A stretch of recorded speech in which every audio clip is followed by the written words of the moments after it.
Yan o. Mapapansin niyo po na tumagos talaga siya kasi hindi naman siya sanga. Yan po ay napakalaking kahoy. Tumagos siya doon. Hindi yan sanga. Yan ay hindi niya kapareho na kahoy. Ibang kahoy yan kasi ibang kulay. Tulad nito. Ibang kahoy ito. Tumagos din siya. Ayan. Mahalata niyo talagang tumagos kasi bumutas talaga siya. Oh. Diba? Legit na legit yung lagpasan nito.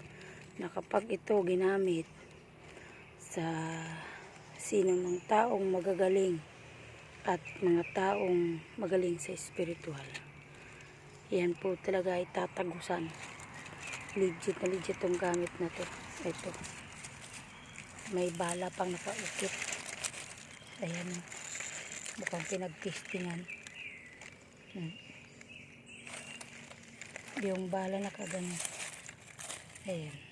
So yung nakaipit na bala, mukhang pinagtistingan nga ito. Ayan o.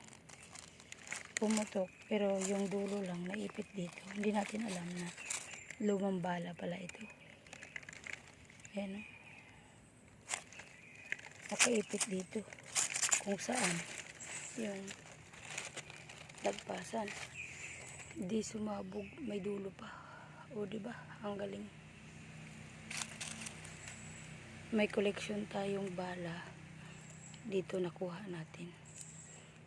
So hindi natusok, inipit lang talaga siya, nakaganon.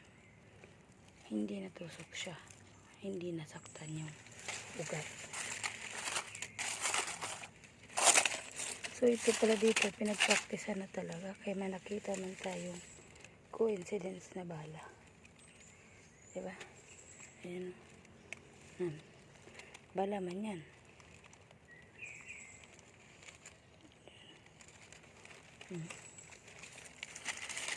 Kaya ito ay subok na talagang gamit. Kasi pinractice na talaga siya.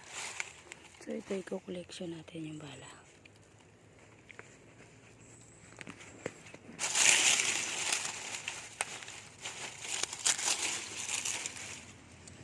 Sunod naman, balikan natin ito.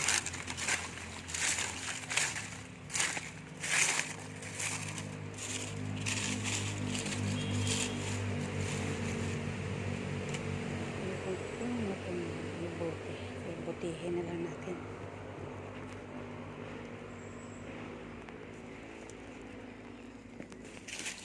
Kuhanin natin ang bote. Gamit tayo ng bote.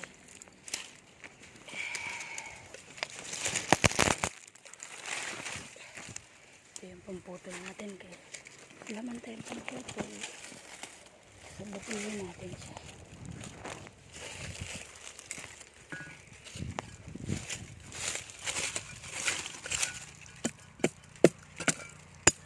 Tingi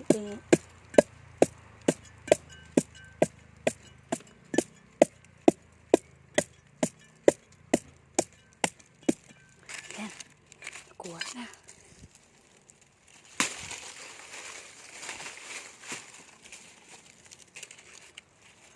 Kuhanin natin yung buong ugat dito.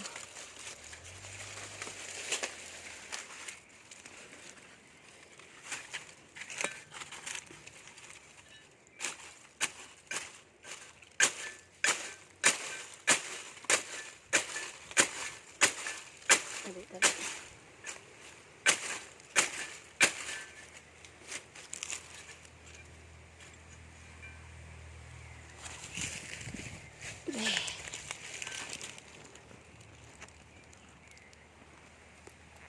Patayin muna natin, kukunin natin.